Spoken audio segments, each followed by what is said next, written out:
Hello guys, bersama saya lagi dalam Orang Indonesia Channel dalam segmen Suara Orang Kampung.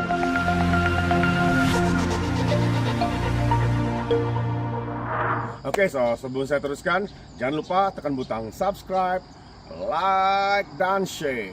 Mari kita ikuti berita panas hari ini. Sekali lagi. Baca bersama kenyataan ini, inilah dia seorang MP yang begitu lantang, berani memperjuangkan hak Sabah sehingga dihalau begitu saja. Tapi tetap apabila kembalinya hari ini, beliau sekali lagi membalun atau menempelak kerajaan. Karena apa yang dilakukan atau keputusan yang dilakukan oleh kerajaan hari ini adalah sesuatu yang tidak masuk akal, ya. Sehingga sepertinya mereka menganggap Sabah ini adalah menjadi sampah, tong sampah kepada kerajaan. Itulah yang antara mereka lakukan. Ini adalah kenyataan dia. Katanya jangan jadikan Sabah dan Sarawak tong sampah persekutuan. Kenapa ya? Kenapa dia katakan seperti ini? Sebab beberapa hari ini atau berita hari ini kita dikejutkan ya apabila ada pegawai polis sendiri daripada pangkat rendah sehinggalah ke pangkat yang tinggi terlibat dalam kes-kes jenayah. Jadi apabila itu berlaku, mereka menempatkan polis ini di Sabah, mereka menempatkan ini di Sarawak. Jadi apa yang Sabah dapat, apa yang Sarawak dapat, ini adalah satu kekecewaan.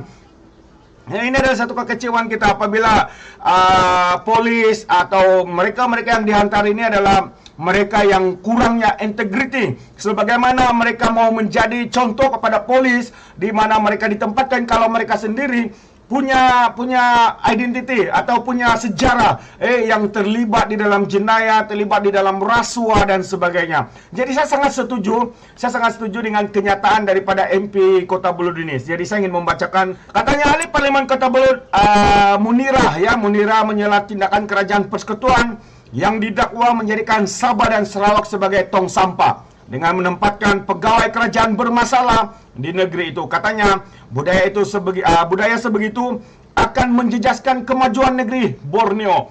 Itu sememangnya sudah ketinggalan jauh. Katanya tolonglah federal persekutuan atau kerajaan yang ada pada hari ini. Sabah dan Sarawak bukannya tong sampah, katanya. Itu antara kenyataan. Katanya sudahlah kami tertinggal dari segi infrastruktur, takkanlah dari segi penghikmatan pun bagi kami orang yang bermasalah. Betul.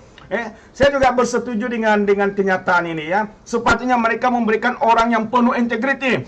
Polis-polis yang terlibat di dalam jenayah, di dalam rasuah, sepatutnya mereka ditangkap dan juga dibuang kerja daripada mereka diberi ke Sabah hari ini. Mungkin mereka akan mengeplai di negeri Sabah itu. Jadi mungkin ini yang rakyat Sabah tolak karena kita tidak mahu mereka yang bermasalah, pegawai-pegawai yang bermasalah ini masuk ke Sarawak maupun di negeri Sabah seperti mana yang dinyatakan oleh MP daripada Kota Belud ini.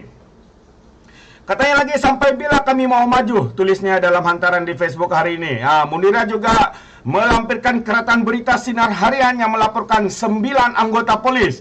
Ini dia, 9 anggota polis yang disiasat selepas dipercayai terlibat kes pemerasan seorang ahli perniagaan di Gombak, Selangor, mengenai pemilikan dadah baru-baru ini telah ditukar ke Sabah dan juga Sarawak. Jadi inilah, saya sendiri pun tidak sangat bersetuju dengan tindakan ini. Mereka bermasalah, mereka pegawai yang bermasalah yang juga terlibat dalam jenayah seperti ini. Seharusnya mereka bukan ditempatkan tetapi dipecat daripada jawatan mereka. Kalau begini, mungkin sekali lagi mereka akan melakukan perkara itu di Sabah, juga mungkin di Sarawak. Jadi ini berbahaya ya bagi kedudukan, bagi kestabilan atau keselamatan kita di negeri Sabah ini maupun di Sarawak ini. Jadi itu adalah kenyataan daripada Sasi Kepala Devik, Timbalan Ketua Selangor yang menyatakan perkara sebegitu itu.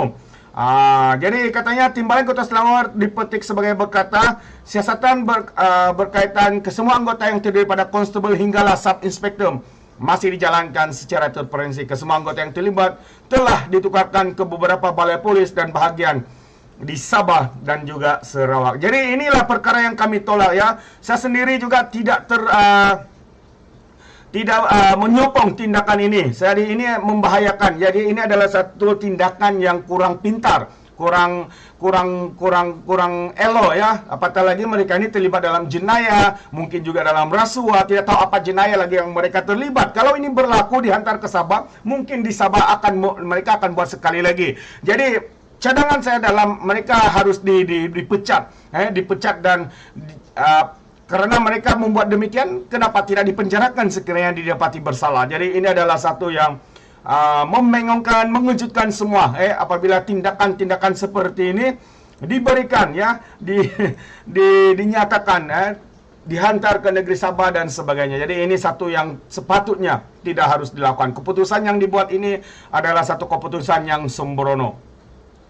Oke guys, sebelum saya mundurkan diri seperti biasa, peribahasa mengatakan, apapun tangkap, 2 ton keinginan. Sekian, bye-bye.